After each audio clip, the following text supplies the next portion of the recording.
Hey, my name's Ed, welcome to my channel. I make, modify and mend things, and in this video I'm going to be making a pull-out bed with storage underneath in my 43-foot narrowboat Joshua. Now it's bloody windy, let's get inside and get to work. So the bed's going to be here in the rear of the cabin, and I had planned to have it on this side, but I did some measuring and it turns out there's actually more space this side. So I'm actually going to change my plan up a bit and I'm going to build the bed here behind the shower. So I've got these massive drawer slides that I'm going to use for the bed. The bed is going to be kind of like a single and then it's going to slide out across the corridor into a double. And I've got, these massive drawer slides. They're rated to 250 kilos, I think. So they should be plenty strong enough. And the bed's going to be supported as well. It's not just going to be hanging off of these. These actually lock closed. And then they've got this little lever and you unlock it, slide it out, and it also locks open, which is really nice. So once the bed's out and it's sort of in position, it can't fold itself away. So I've drawn the bed up in Fusion 360, and those of you that saw my kitchen video might have noticed that my Fusion 360 skills have got slightly better since then, only slightly, but I've learned how to color code each individual component, which is quite handy. Anyway, so I drew this up for two reasons. Mainly because I wanted to calculate the length of those drawer slides. I measured the room and then I came on here and I drew the bed, so that I could get the dimensions for those slides. They're very big and they're quite expensive, so I didn't want to order the wrong length. So I've drawn this up to help with that, and also so I can calculate how much material I need to buy for this. My budget's getting quite tight now, so I didn't want to over order materials. This is the fixed frame. This is fixed into the room. This batten along the back is fixed to the wall. Same with these legs. They're fixed to the wall at the shower end, this end, and then the back wall of the cabin on this end. And it's made from 89 by 38mm CLS timber, which is the stuff that you buy to make stud walls in houses. And I've done that because it's cheap and it's easy to get hold of. So yeah, this fixed frame is fixed in, and then there's these notches here, which accept the sliding frame. And this is again built from CLS timber, but it's slightly smaller stuff. It's I think it's 63 by 38mm. So as you can see, it's slightly shallower than the bigger stuff. And then I've got the bigger stuff on the front. The front part doesn't need to slide right through there, so that can be bigger, and that's to support the weight. But also I am going to have a face frame of ash on the front that protrudes up slightly, and that's to stop the mattress from wandering off the bed, and also to look nice, because I don't really want to see this cheap wood. So that's the two frames, and then my skills in Fusion 360 don't extend to heavy duty drawer slides, so you just have to imagine those in the gaps down the sides here, but that's where the drawer slides go.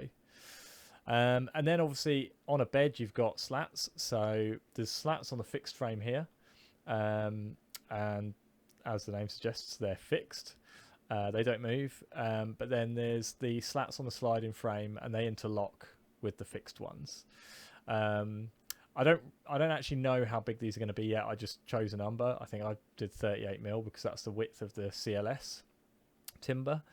I don't know. I need to work that out at a later date. And again, I don't know how big the gaps are going to be either. I just picked a number that spaced these out equally. So so that's the slats, and then eventually once that the frame is built and it's functional, then I'm going to have some drawers and some cupboards underneath. The drawers I plan on having as storage for my clothes, and then the cupboards will be additional storage for whatever. So yeah, that's the plan anyway. And drawing it up in Fusion 360 really helped me kind of visualize how this was going to look, and also calculate all those materials. So yeah, on with the build.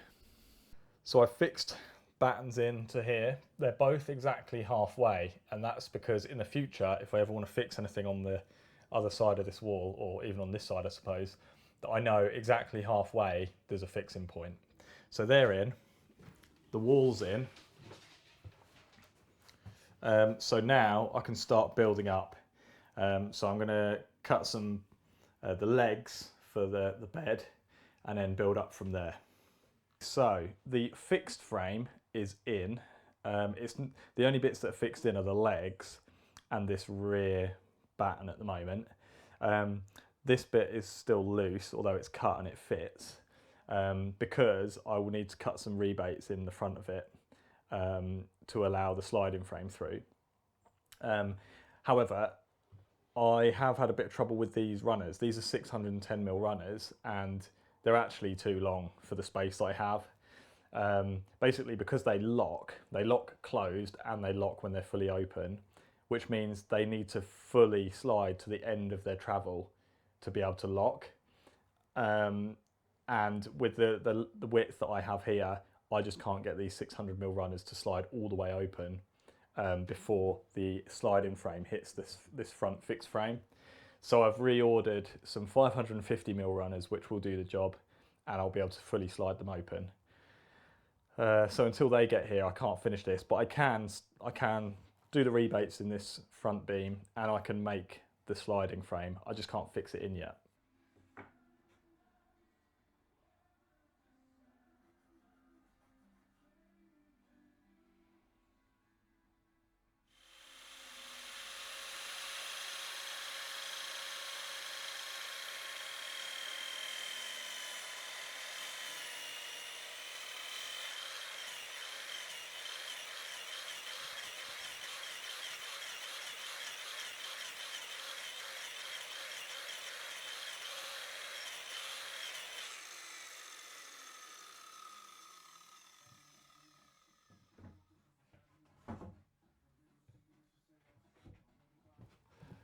So I've jumped forward a little bit and I've made the sliding frame, which goes in like that.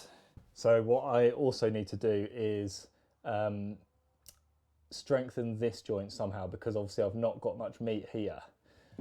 So my idea was to use another piece of this CLS under the corners, just kind of like that.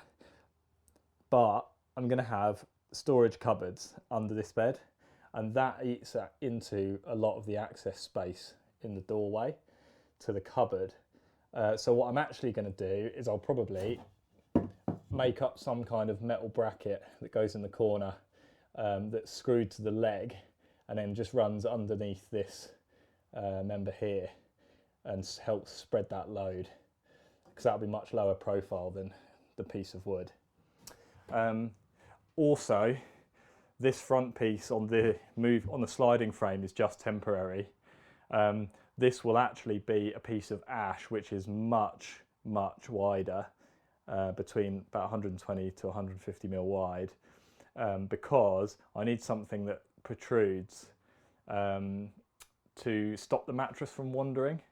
So yeah, eventually this will be a nice piece of big, thick, wide piece of ash on the front, and I'll have to machine a rebate into the inside edge so that the slats for the mattress will be able to rest on it, but then the other half will be raised up to hold the mattress on. But I can't do much else on this until I've got these slides, so I've just got to wait on those slides now. So off camera, I bought this piece of ash, this big board, and I've machined this kind of rebate into it, and now I'm just going to clamp it to the front of the fixed frame, and then line up and mark the holes that I need to drill through this to fix it to the sliding frame, and then fix it to that and replace that temporary piece I had on the front. The runners have arrived, and these are 550mm versions. As you may or may not be able to see, they run, the measurement is to the end of the metal here, so it's about 557mm, that's pretty precise. But the travel that these have is 557, say, and the space I have on the bed, let's just put that there as a spacer, is I don't know if you can read that. It's about 565 or 566. So I've got about a 10mm spare. Oops, which is good because that means the extension of the bed will come out, and when it gets to this side, it will probably stop with a 10mm gap when the sliders are locked. The only thing is, I'm sure you've noticed, these runners have a little lock, a lever to lock them and to unlock them. And that will, I'm going to put these like this, and that lever at the moment will collide with the back of the front piece on the bed. So I need to figure out where that lever is going to go and then put a hole through here so you can reach through. And what I'll probably do is I'll probably bury this lever into here so that it's near the front, so that you can just put your finger in and unlock it. Now I know that my runners are short enough and they fit in here, I can fit all this in and fix it in.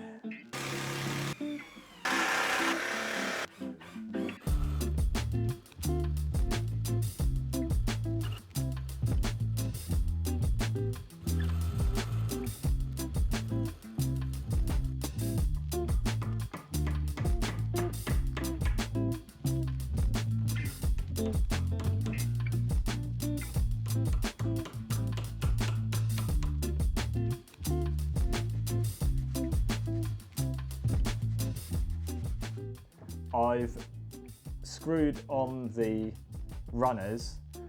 These aren't fully fixed on yet. I've put 2 screws in each side just to sort of mock it all up and make sure that it's going to work. And it does. So now you pull the lever up, pull it out a little bit. Same thing this side. And then it comes out. And at the moment, I need to do some adjustments. It doesn't come all the way out because it hits the door at this end because the room clearly isn't square. So I'm going to have to trim, I think, like 10 or 15mm off of here, which is a bit annoying because it's going to come really close to where the hole is. But oh well, it needs to open properly. This end is okay. This is fine in terms of clearance. But yeah, it's just the other end. So I've somehow got all the mounting screws in both slides, even though the wall's in the way on this side. I've got a really long screwdriver that I managed to just get by here and get in to put the screws in down here. So now it's in. I've also trimmed up this end. It's a bit of a shame because I've ripped it. It's not very elegant, and a big chip came off here, which is really sad, but oh well, I'm over it already. So yeah, so now it's time to put the slats on. Now this is fully working, comes out, locks at this end, and then goes back in and locks. Oh, what's going on there? I've got a slide issue here I need to sort out, but it's only minor. So that goes back in and it locks in that position. So yeah, now it's time to do the slats. So I bought a pack of oak flooring off Facebook Marketplace for £5. It's way too nice for this really, but I mean, it only cost me a £5 and I don't have any other use for it. So I've ripped it down into 40mm wide slats, and I'm going to use those as the support for the mattress. So at the moment they're way too long. They're still the full length of the tongue and groove, and they've still got the tongues on one end and a little groove on the other. So I'm just going to cut these to length now and then space them out and screw them down along here. I suspect what might happen is that once they're screwed down, they're actually going to bind up the slide mechanism.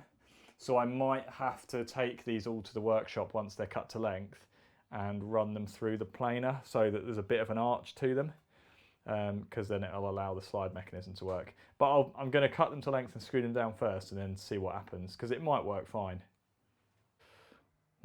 So it turns out oak is really brittle, so I'm going to have to drill actual clearance holes and countersink them like this.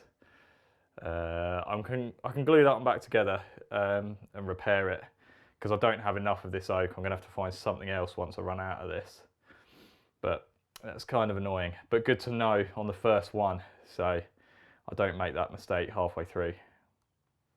I'm using this as a spacer so that I can just whack that up to there, put the next piece up, and then drill the holes.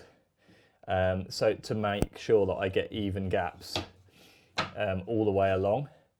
And that's because, and this is quite small gaps, and that's because when the bed slides out, it's only every other slat which slides out with the moving frame, which leaves, well, these are 40mm wide, and then it's a 10mm gap on either side. So it leaves a 60mm gap, which is, I think it's going to be all right, but it's quite big, and I don't want the gaps to be too big because you might feel them through the mattress. So that's why the gaps are so small, but it should still provide enough ventilation under the mattress.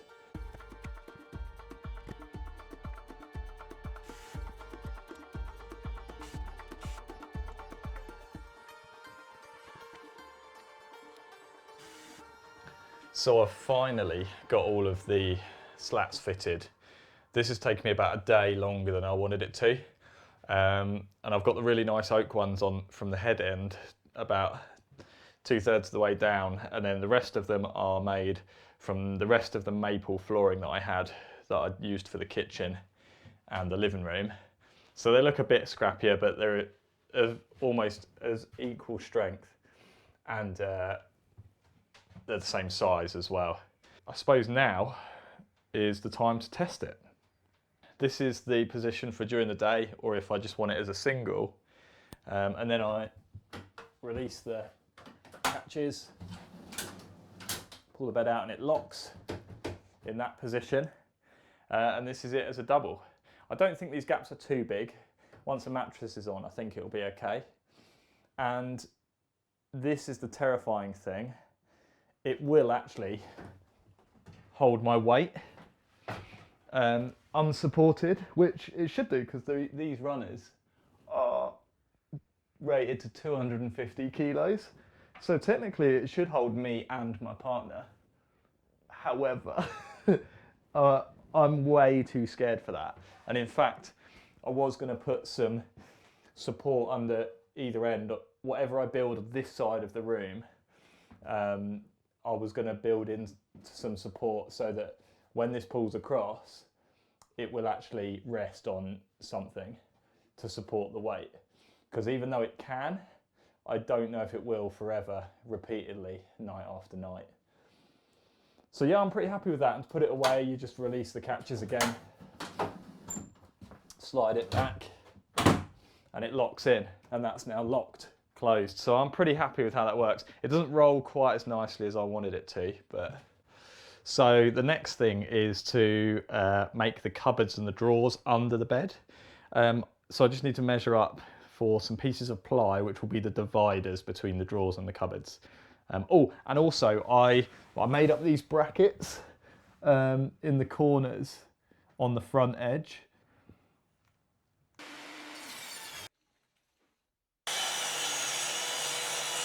I've cut up some pieces of ply into the size and shape to make the dividers between the cupboards and the drawers.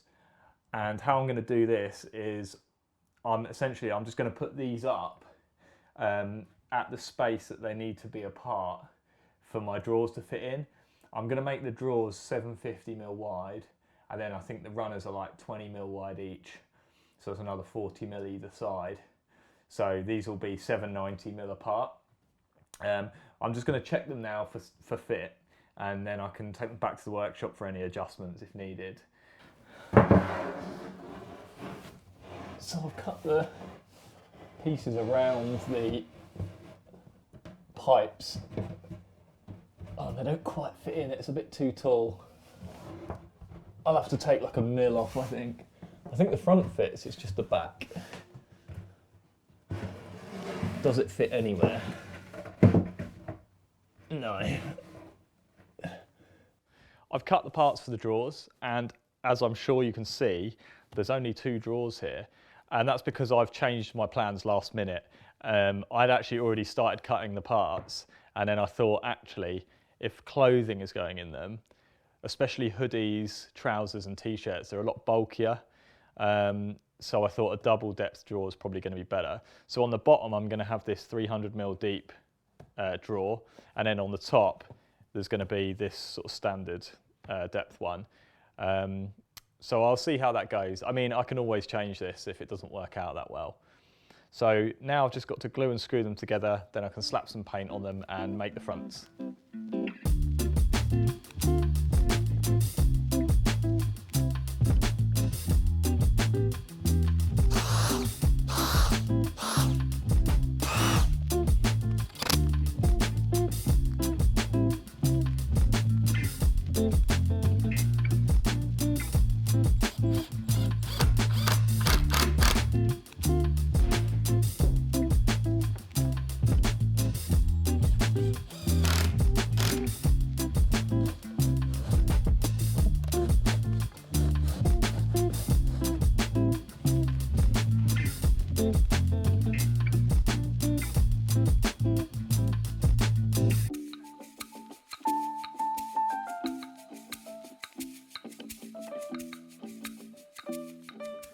I've milled up these pieces of ash for the drawer fronts, and I do need to rip these in half, but before I do that, I'm going to cut the tongues on the rails, and I'm going to do that on my new router table.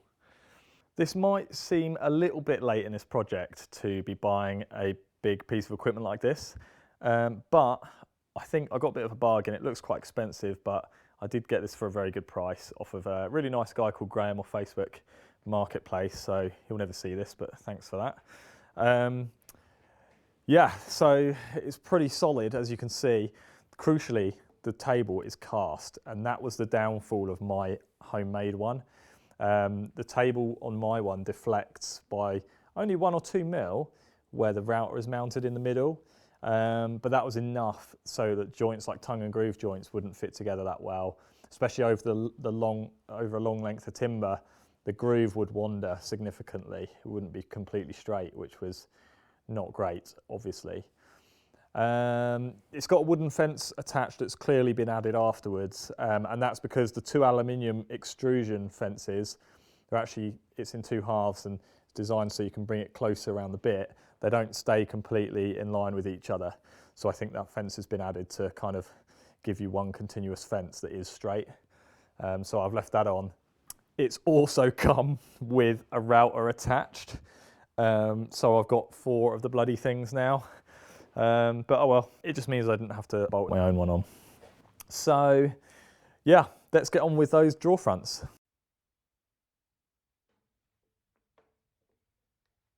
So this table has a sliding front section, and I've made up this jig which attaches to the sliding section, which should keep the work square to the fence as I push it through and as it goes across the throat of the router. And if you saw my video where I made the cupboard door fronts, I was getting a bit of snipe on these parts when I brought them across this section of the fence. I'm hoping this alleviates that, but we'll see. In theory it should. Let's give it a go.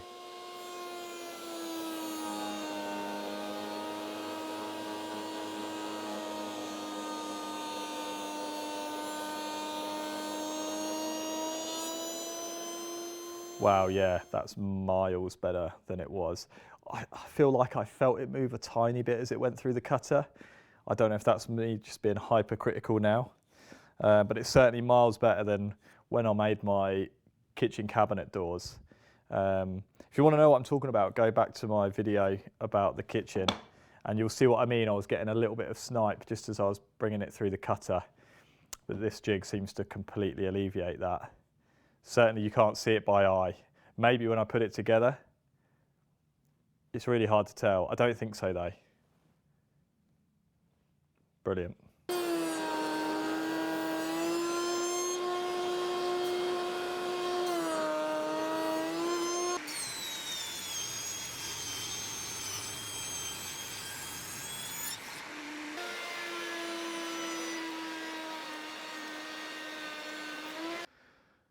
Spot the mistake. I noticed this last night and I went home too demoralised to do anything about it, but I'm going to sort it out this morning. Maybe if you look at my technical drawings, you'll be able to spot what I've done. I don't know if I was distracted by a podcast I was listening to or the fact that I've got a new router table, but some of you might have noticed the tongues that I so lovingly put on the stiles should be on the rails. So now these are going to be too short. If I cut the tongues off, these are too short. The drawers won't be high enough. So what I'm going to do is I'm going to turn this one into this one by cutting these down. I can just chop the tongue off one end, cut these to length, and then put a tongue on the rails and completely remake the bigger drawer, because I also, having looked at this laid out, I think the stiles and rails need to be thicker on a bigger drawer because the proportions look wrong to me. It looks too thin. It's going to look weird. So I'm going to, I'll rescue this one and turn it into the small version. Those parts I can use on something else. And then I'm going to use some thicker stock, or wider stock, sorry, to make the bottom drawer, because I think the proportions will look better. That's much better. Only took me about an hour as well. I've got a little system of work going on. Chop saw there, table saw there. These are all set up too. So planer there, and finally onto the router table there. So it helps, everything's right at my fingertips and it's all set up. But yeah, I think the proportions look much better now. I did make a little mistake. I kept the dimensions of the rails the same, despite the stiles being wider. So I actually got all this cut up and the tongues and grooves cut, put it together, and then this bigger drawer was longer than that one. And I thought, oh no, what have I done? And then I realised I'm using wider material, which pushed these out further. So I had to just rip a little bit more off the end of these and make a tongue on the end again. But it's all good, it's finally done. Time for a tea break, I think.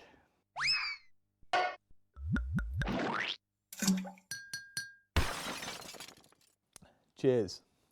The next job is to make the panels for these drawers. I've got some bits of offcuts from other parts of the boat, and they're going to work fine. So after tea break, I'm going to rip down these bits of 9mm ply, and then I'm going to have to route around the edges because they're 9mm, and these router bits make a 6mm tongue and groove. So it's exactly the same that I had to do for the kitchen doors under the sink. So once those are done, I can then start painting them and putting the finish on.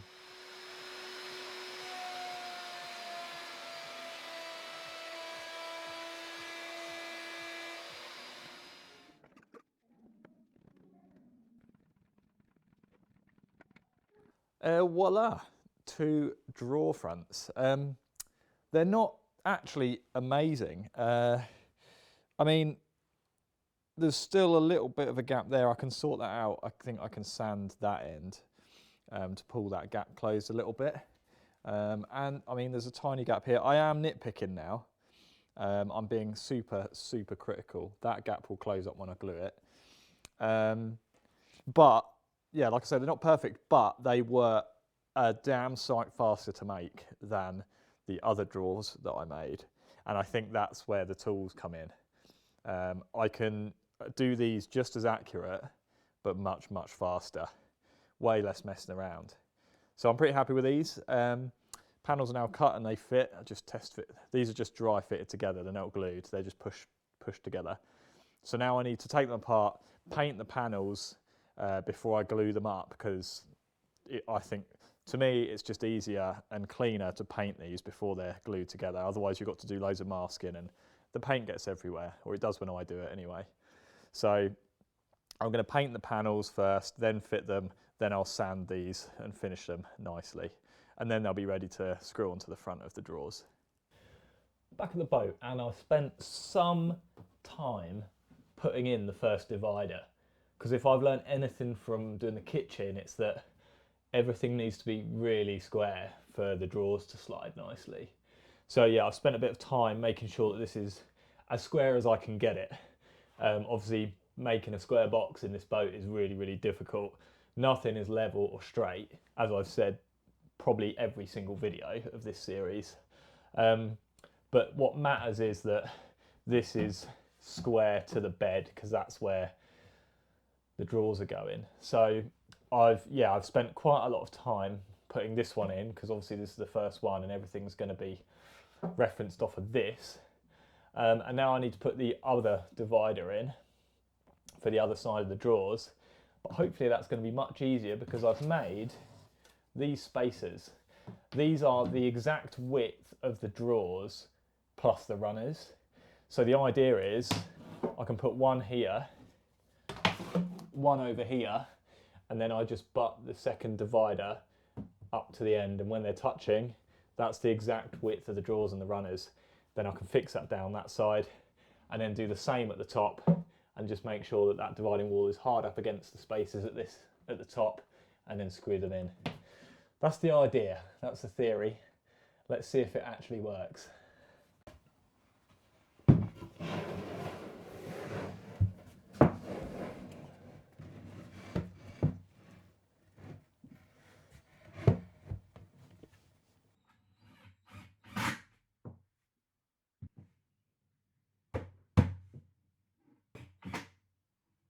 Right, that's the bottom, and so far that was significantly easier than just sort of using a tape measure and the square, because you just make sure it's hard up against them and put the screws in. But now to do the top, and obviously at the moment I've just got those on the floor, but on the top gravity's going to be fighting me, so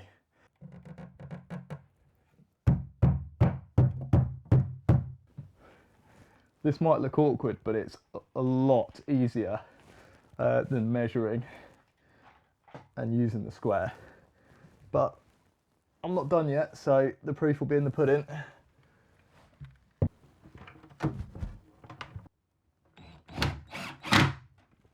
Now for the moment of truth. Honestly, it might have looked awkward, but that was loads easier. That one took me about half an hour to fit in, until I was happy with it and it was square. This one with those spacers just took me 5 minutes. So that's the difference. Now let's check that it's square. It should be, because it's exactly the same distance away, top and bottom, for that one. So this, and it's not, well, it is, but it isn't. I mean, there's no way it can't be parallel with this one, and that's the most important thing, that it's parallel. It is off, but it's definitely, that's probably something to do with the floor, but it's not off by much.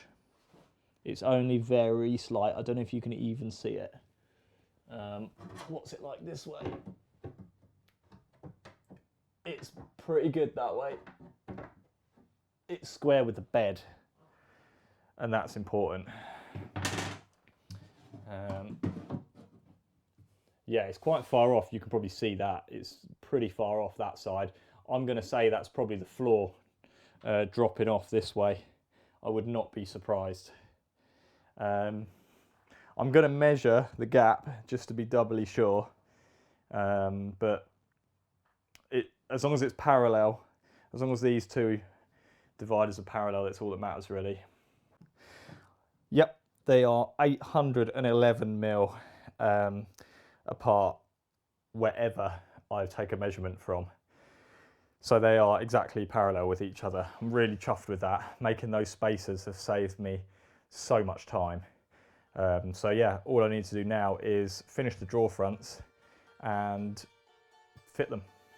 And I need to make some cupboard doors as well, but I'm going to do that once the drawers are fitted, so I can take a dimension across the openings.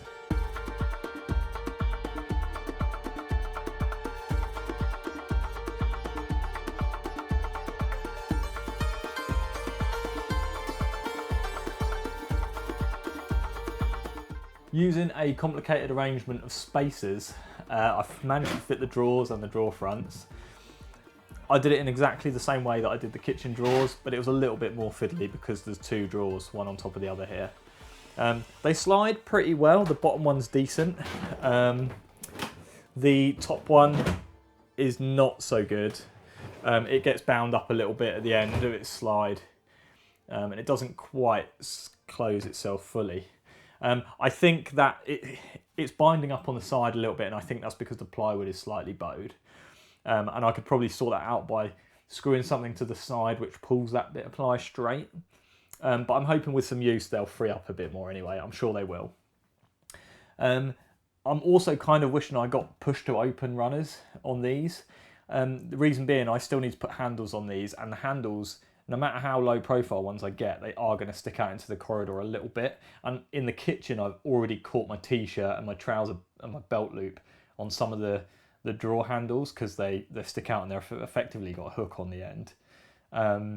So yeah, I kind of wish I'd put push to open ones in here because that would have negated having to have a handle, but oh well. So the only thing left to do is make some doors for these cupboards, get a mattress, and then the bedroom is done.